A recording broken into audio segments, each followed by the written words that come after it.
کہ ان مسائل کا شرعی حل کیا ہے، تو اس پر رہنمائی فرمانے کے لیے ہمارے ساتھ موجود ہیں حضرت شیخ ضیاء الرحمن صاحب دامت برکاتہم العالیہ، جو کہ محترم ہیں جامعہ ابوبکر اسلامیہ گلشن اقبال کراچی۔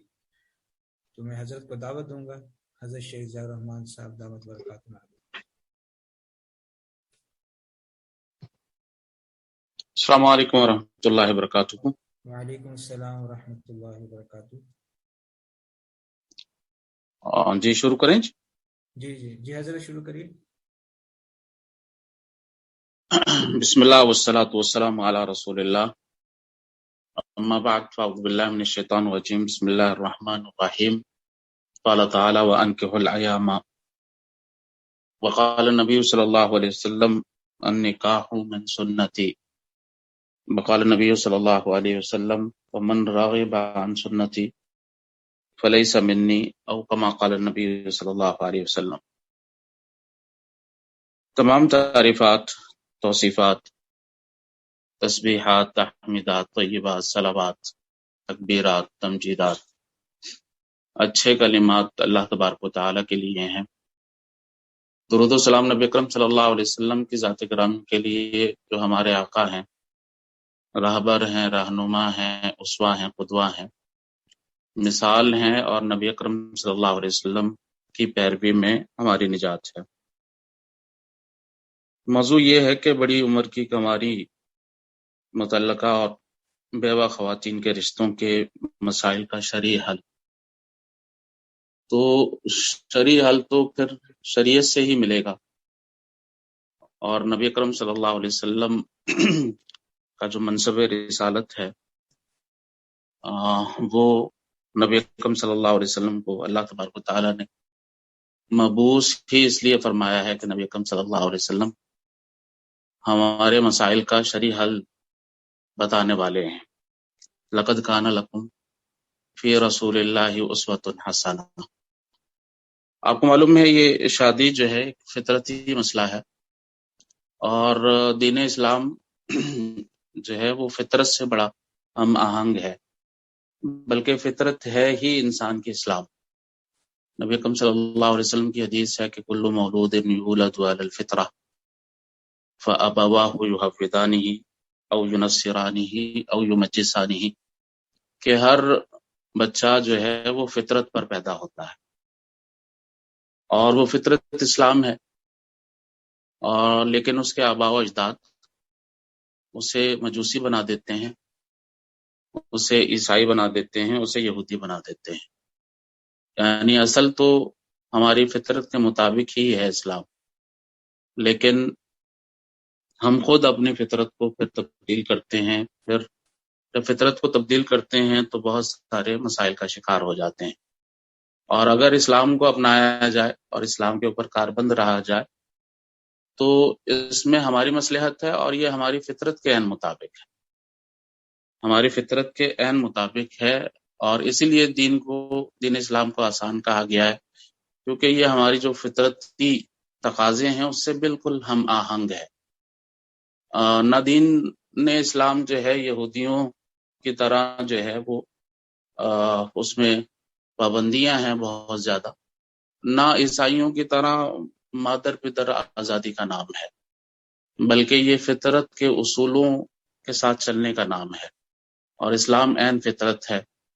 نبی اکرم صلی اللہ علیہ وسلم کے طریقہ کار کو اگر مد نظر رکھا جائے تو صرف ان مسائل کا نہیں بلکہ سارے مسائل کا حل نبی اکرم صلی اللہ علیہ وسلم کی سنت کو اپنانے میں ہے۔ آپ یہ دیکھیے کہ نبی اکرم صلی اللہ علیہ وسلم کی اپنی زندگی کو اگر دیکھ لیا جائے تو نبی اکرم صلی اللہ علیہ وسلم کا پہلا جو نکاح ہے جو مبعوث ہونے سے قبل ہے، وہ بھی نبی اکرم صلی اللہ علیہ وسلم نے ایسی عورت سے نکاح کیا ہے جو نبی اکرم صلی اللہ علیہ وسلم سے عمر میں بڑی تھی، اور وہ متأہل زندگی گزار چکی تھی، یعنی ان سے پہلے ان کے شوہر تھے جو فوت ہو گئے تھے، تو وہ متأہل زندگی گزارنے کے بعد جو ہے نبی اکرم صلی اللہ علیہ وسلم نے، ایک تو عمر میں بھی نبی اکرم صلی اللہ علیہ وسلم سے زیادہ تھی، اور نبی اکرم صلی اللہ علیہ وسلم نے جب شادی کی ہے تو وہ اپنا ایک جو ہے وہ گھر کے ساتھ جو ہے وہ گزارا کر چکی تھی.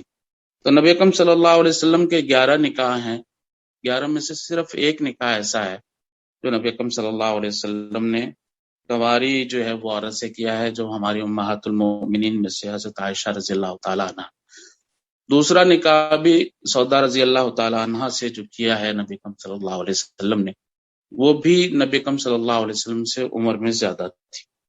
تو اس لحاظ سے نبی اکرم صلی اللہ علیہ وسلم نے یا تو متعلقہ عورتوں سے نکاح کیا ہے یا نبی اکرم صلی اللہ علیہ وسلم نے بیوہ عورتوں سے نکاح کیا ہے. صرف ایک جو ہے وہ کنواری عورت ہے جس سے نبی اکرم صلی اللہ علیہ وسلم نے نکاح کیا ہے.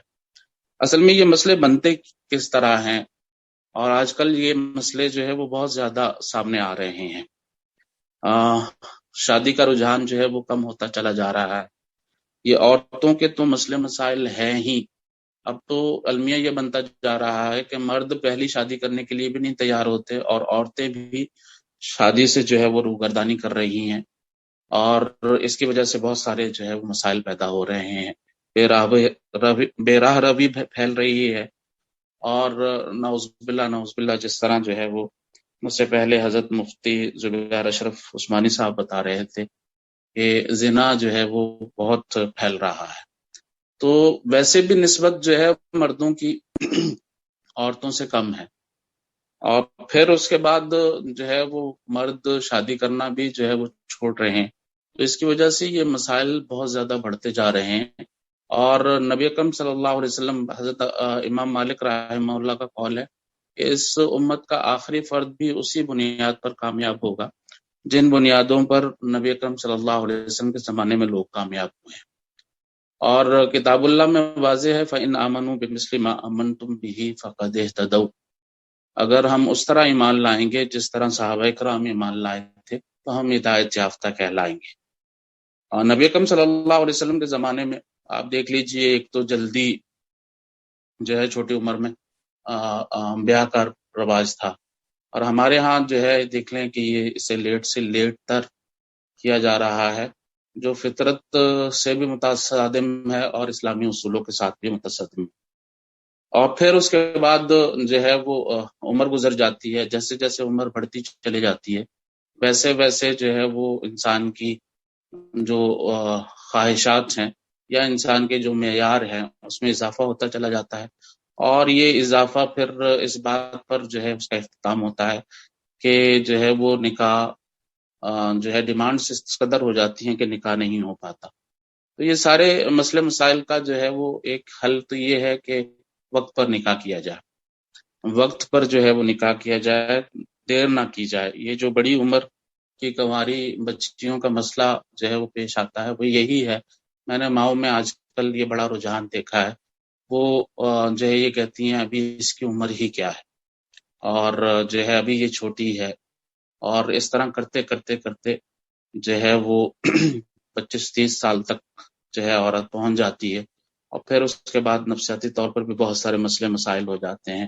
اس بچی کا بھی ایک ذہن بن چکا ہوتا ہے، اور لوگ بھی پھر اس طرف رجحان نہیں کرتے. نبی اکرم صلی اللہ علیہ وسلم نے جو شادی کرنے کے 4 جو ہے وہ چیزیں بتائی ہیں، ان میں سے ایک یہ ہے کہ عورت کے حسن و جمال کو دیکھا جاتا ہے. اور آپ کو معلوم ہے کہ جیسے جیسے عمر بڑھتی چلی جاتی ہے تو اس میں جو ہے وہ کمی آتی چلی جاتی ہے. اور مرد کی عمر بڑھنے کی اور عورت کی عمر بڑھنے، یعنی جو ظاہری اثرات مرتب ہوتے ہیں عمر بڑھنے کے، ان دونوں میں جو ہے وہ فرق ہے. عورت جو ہے وہ جلدی اس کے اوپر بڑھاپے کے آثار نظر آنا شروع ہو جاتے ہیں، مرد کے اوپر جو ہے وہ آثار کم نظر آتے ہیں. تو یہ پھر جو ہے وہ مسئلہ بن جاتا ہے. اگر ٹائم پر شادی کی جائے تو یہ بڑی عمر کی کنواری جو لڑکیاں ہیں ان کا مسئلہ پیش نہیں آئے گا. جہاں تک متعلقہ اور بیوہ خواتین کا ہے، نبی اکرم صلی اللہ علیہ وسلم نے یہی بتایا. قرآن مجید میں واضح حکم ہے کہ ایسی عورتیں جو متعلقہ ہو جائیں اور بیوہ ہو جائیں ان سے جو ہے وہ شادی کی جائے. اور تعدد جو ہے وہ ازواج کے اوپر زور دیا گیا ہے. آپ دیکھیے کہ مسنا سے شروع کیا گیا ہے اور پھر آخر میں ایک کے بارے میں نشاندہی کی گئی ہے. تو اگر یہ جو ہے وہ رواج ہو جائے تو یہ سارے مسائل کا حل ہو جاتا ہے. ہم دیکھ لیتے ہیں کہ صحابہ اکرام میں آپ کو یہ بہت قلیل مثالیں ملیں گی. نادر ہے جو ہے آپ ایک آدھ صحابی جس کے بارے میں کہا جائے، سوال کیا جائے وہ کون سا صحابی ہے جس نے صرف ایک شادی کی تھی، ہاں جی، تو سوال کا جواب دینا مشکل ہو جائے گا. وہاں پر بلکہ قرآن مجید میں یہ کہا گیا ہے کہ اگر عورت مطلقہ ہو جائے یا جو ہے وہ بیوہ ہو جائے تو آپ لوگ اس کی عدت کے دوران جو ہے وہ پیغام نہ دیں. آپ دیکھیے کہ کس قدر وہاں پر جو ہے رجحان تھا بیواؤں کے ساتھ نکاح کرنے کا اور جو ہے مطلقاؤں کے ساتھ نکاح کرنے کا، کہ انہیں پیغام عدت کے درمیان میں ہی آنے شروع ہو جاتے تھے. تو قرآن مجید میں یہ کہا گیا ہے کہ آپ عدت کے دوران پیغام نہ بھیجیں بلکہ اشارے کے نائے سے بات کر لیں، اور یہ پیغام جو ہے وہ عدت کے بعد بھیجنا چاہیے. حضرت عمر رضی اللہ تعالیٰ عنہ سے زیادہ جو ہے وہ غیرت والا کون ہوگا؟ ابھی حضرت جو ہے وہ مفتی زبیر اشرف صاحب بات کر رہے تھے، یہ ذمہ داری مردوں کو اٹھانی چاہیے. آپ دیکھیے کہ ام سلیم رضی اللہ تعالیٰ عنہا اور انصاریہ جو عورتیں ہیں ان کے بارے میں نبی صلی اللہ علیہ وسلم نے ان کی تعریف بھی اس ضمن میں فرمائی ہے کہ وہ بہت زیادہ اپنے بچوں کا خیال رکھنے والی ہیں. اگر وہ بیوہ یا مطلقہ ہو جاتی ہیں تو اپنے بچے کی جو ہے وہ پرورش کو مد نظر رکھتے ہوئے بسا اوقات نکاح سے پس و پیش سے کام لیتی ہیں. تو ام سلیم رضی اللہ تعالیٰ عنہ جو ہے وہ انس بن مالک رضی اللہ تعالیٰ عنہ کی والدہ ہیں، اور ان کی پرورش کے لیے انہوں نے نکاح میں جو ہے وہ لیٹ کیا. لیکن جب ابو طلحہ رضی اللہ تعالیٰ عنہ کا جو ہے وہ پیغام آیا تو ام سلیم رضی اللہ تعالیٰ عنہ نے جو ہے وہ اسلام لانے پر مہر اسلام مقرر کیا اور کہا کہ اگر آپ اسلام لے آتے ہیں تو میں آپ سے نکاح کر لیتی ہوں. اور پھر اس کے بعد جو ہے اپنے بیٹے کو یہ حکم دیا کہ میرے نکاح کا بندوبست کیا جائے. تو حضرت انس بن مالک رضی اللہ تعالیٰ عنہ جو بیٹے ہیں وہ اپنی والدہ کا جو ہے وہ نکاح کر پا رہے ہیں.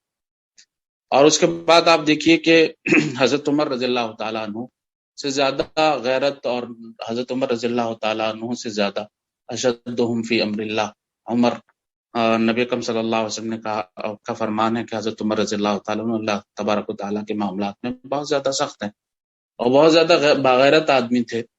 حضرت باغیرت آدمی تھے، بہت زیادہ اہمیت رکھنے والے تھے.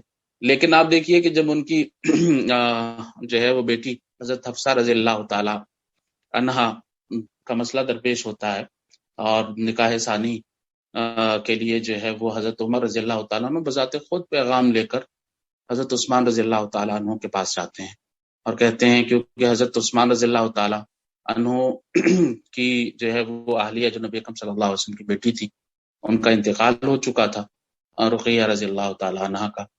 تو آپ پیغام لے کر جاتے ہیں کہ عثمان میری بیٹی سے نکاح کر لیں آپ.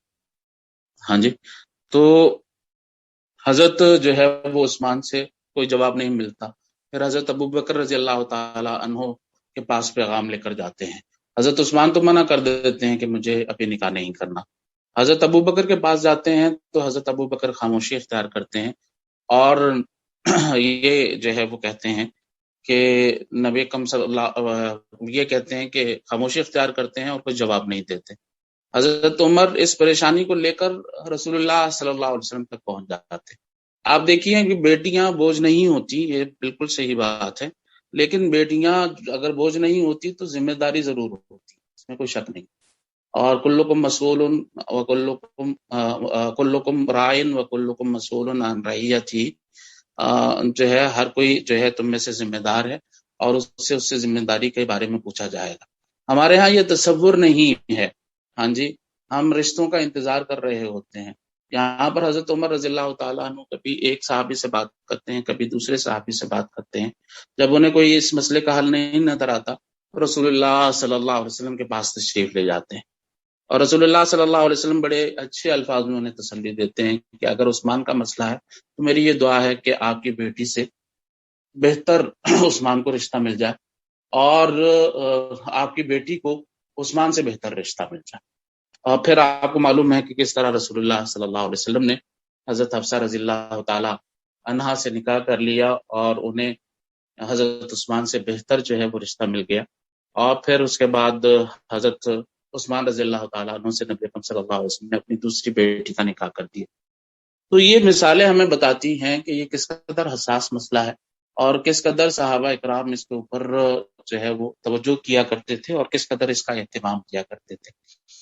حضرت اسماء بنت امیس رضی اللہ تعالی عنہا کی مثال لے لیجیے۔ یہ حضرت جعفر رضی اللہ تعالی عنہ جب شہید ہوئے ہیں، جعفر طیار حضرت علی کے بھائی ہیں، ہاں جی، جب شہید ہوتے ہیں تو شہادت کے بعد جو ہے وہ حضرت ابو بکر رضی اللہ تعالیٰ عنہ اسماء بنت امیس سے نکاح کر لیتے، اور پھر جب حضرت ابو بکر رضی اللہ تعالی عنہ فوت ہوتے ہیں نبی اکرم صلی اللہ علیہ وسلم کے وفات کے 2.25 سال بعد، تو پھر اسماء بنت امیس یعنی دوسری دفعہ بیوہ ہو جاتی ہے۔ تو اسماء بنت امیس سے حضرت علی رضی اللہ تعالی عنہ جو ہے وہ نکاح کر لیتے ہیں۔ یہ بڑا ایک لطیفہ ہے، ایک رافضی سے جو ہے وہ بات کی گئی کہ قرآن میں تو ہے کہ الطیبات للطیبین والخبیثات للخبیثین، تو یہ جو ہے وہ آپ بتائیے کہ حضرت اسماء بنت امیس کا نکاح حضرت جعفر طیار سے ہوا تھا، تو آپ بتائیے ان کا پھر یہ کیا ہے؟ تو کہنے لگے طیب ہے، طیب عورتیں طیب مردوں کے لیے ہے۔ تو کہا پھر انہوں نے نکاح کر لیا تھا حضرت ابو بکر سے، تو نعوذ باللہ انہوں نے جو ہے حضرت اسماء بنت امیس کے بارے میں کہا کہ ہاں صحیح ہے، وہ بعد میں جو ہے صحیح نہیں رہی۔ تو وہ پھر ان کو یہ جواب دیا گیا اگر صحیح نہیں رہی تو پھر حضرت علی رضی اللہ تعالیٰ عنہ نے نکاح کر لیا ہے، تو وہ رافضی جو ہے خاموش ہو گیا۔ لیکن ہمارا اصل جو موضوع ہے وہ یہ ہے کہ بڑی عمر کی کنواری مطلقہ اور بیوہ خواتین کا مسئلہ آپ مانیے یا نہ مانیے، ان تمام مسائل کا حل جو ہے وہ نکاح ثانی، نکاح ثانی کے بغیر جو ہے ان مسائل کا حل جو ہے وہ نکل ہی نہیں سکتا۔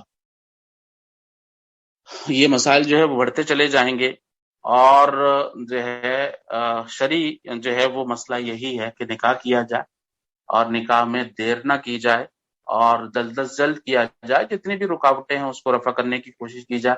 اور معذرت کے ساتھ اس جو ہے وہ مسئلے کے اندر، ان عورتوں کے مسئلے کے اندر سب سے بڑی رکاوٹ ہم نے دیکھا ہے عورتیں ہی، سب سے بڑی رکاوٹ عورتیں ہی ہیں۔ ہاں یہ رکاوٹ ہے، ہم جو ہے وہ مرد ہوں خواہ عورتیں ہوں، اصل میں ہم ہندو جو کلچر ہے اس سے بہت زیادہ متاثر ہیں، اور ہمارے ہاں جو ہے وہ گٹی میں پڑا ہوا ہے ہندو کلچر۔ اس وجہ سے ہمارے ہاں جس طرح حضرت نے فرمایا کہ جو ہے وہ منحوس سمجھا جاتا ہے، یہ مسئلے مسائل بھی ہیں، لیکن زیادہ مسئلے مسائل مردوں کی طرف سے بھی ہیں، لیکن زیادہ مسئلے مسائل عورتوں کی طرف سے یہ جو ہے وہ درپیش ہیں۔ نبی اکرم صلی اللہ علیہ وسلم نے دیکھیں کس طرح جو ہے وہ نبی اکرم صلی اللہ علیہ وسلم جو ہے اپنے صحابہ کو، یہ صحابیات کو جو ہے قائل کیا کرتے تھے۔ جس وقت حضرت ام سلمہ رضی اللہ تعالی عنہا جو ہے وہ بیوہ ہوتی ہیں، تو نبی اکرم صلی اللہ علیہ وسلم سے پہلے حضرت عمر بھی ان کو نکاح کا پیغام بھیجتے ہیں، حضرت ابو بکر رضی اللہ تعالی عنہ بھی نکاح کا پیغام بھیجتے ہیں، لیکن ام سلمہ اور ابو سلمہ کی محبت آپ کو پتہ ہے، ہاں جی، جو ہے یہ وہی صحابیاں ہیں۔ ہاں جب حضرت ابو سلمہ رضی اللہ تعالی عنہ ہجرت کرنے لگے ہیں تو ہجرت کا واقعہ پڑھیے تو آپ کو پتہ چلے گا کہ حضرت ابو سلمہ اور ام سلمہ رضی اللہ تعالی عنہما کا آپس میں رشتہ کیا تھا، اور کیا محبت تھی آپس میں، یعنی مثالی محبت تھی ان کی۔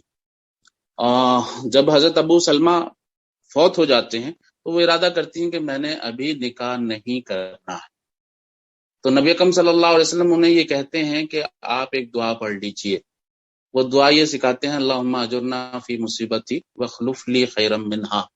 حضرت ام سلمہ رضی اللہ تعالی عنہ بادل ناخواستہ یہ دعا پڑھتی، دل نہیں کر رہا ہوتا ان کا یہ دعا پڑھنے کے لیے، وذات خود وہ اس روایت میں بیان کرتی ہیں کہ میں نے نبی اکرم صلی اللہ علیہ وسلم کے کہنے پر بادل ناخواستہ یہ دعا پڑھی کہ ابو سلمہ سے بہتر کون ہو سکتا ہے، کیونکہ اس جو ہے دعا کے اندر یہ جو ہے وہ دعائیہ کلمات ہیں کہ اللہ تبارک و تعالی جو مجھ پر مصیبت آئی ہے اس کا مجھے اجر عطا کیجیے، اور جو ہے اس مصیبت کا بہترین نعم البدل ادا کیجیے۔ تو انہوں نے کہا کہ ابو سلمہ کا نعم البدل کیا ہو سکتا ہے.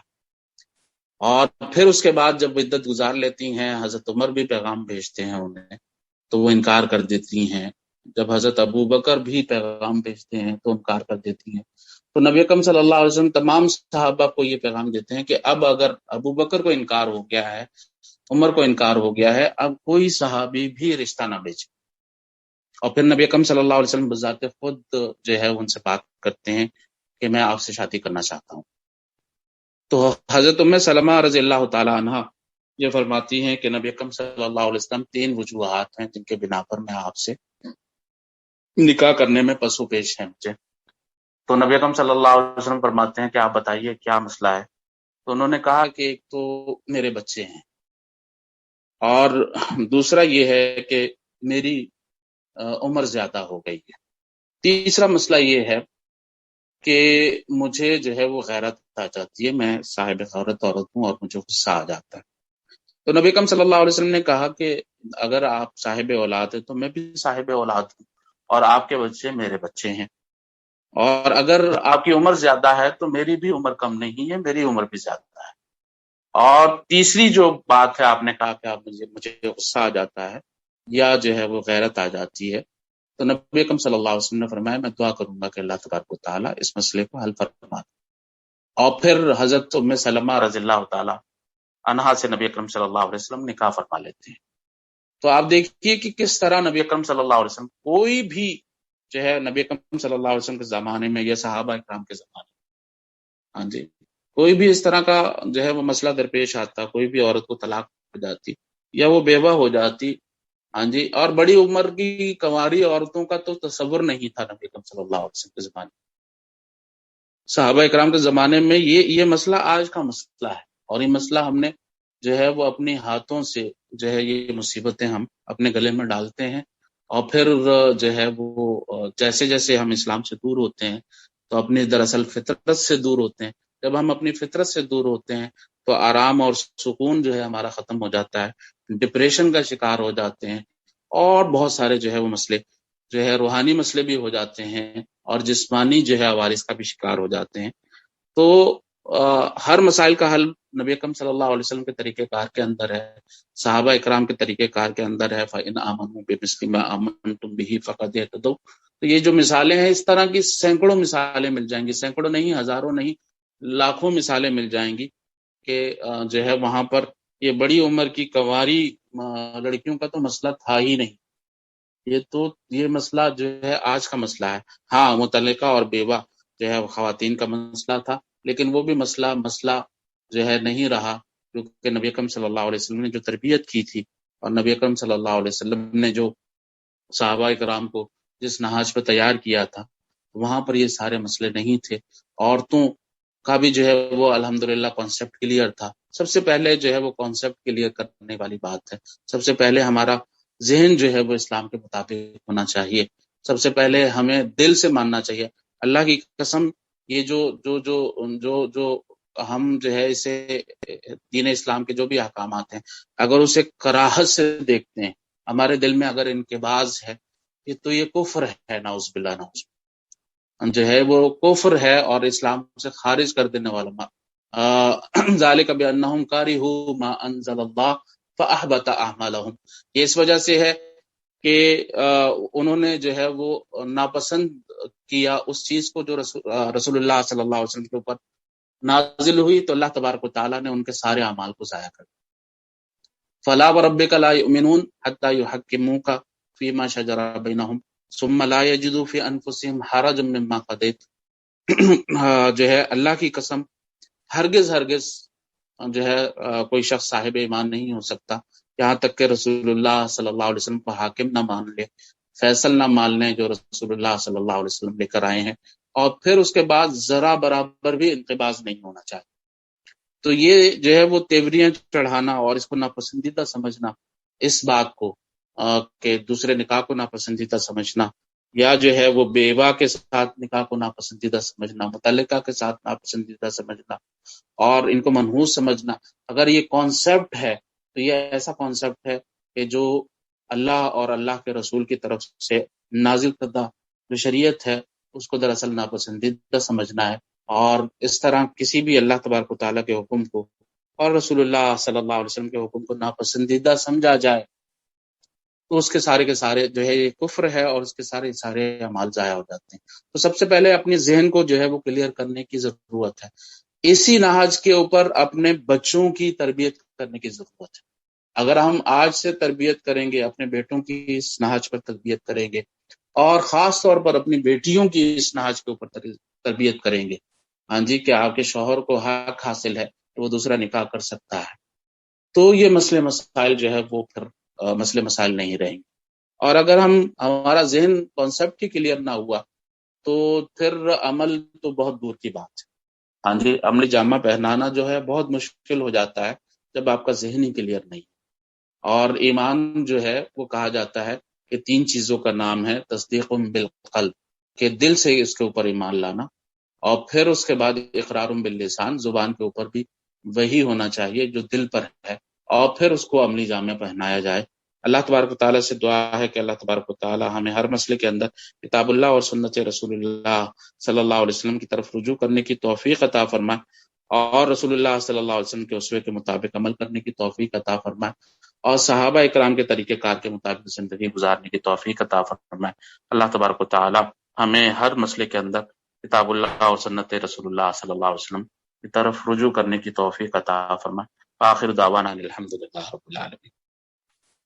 جزاک اللہ حضرت۔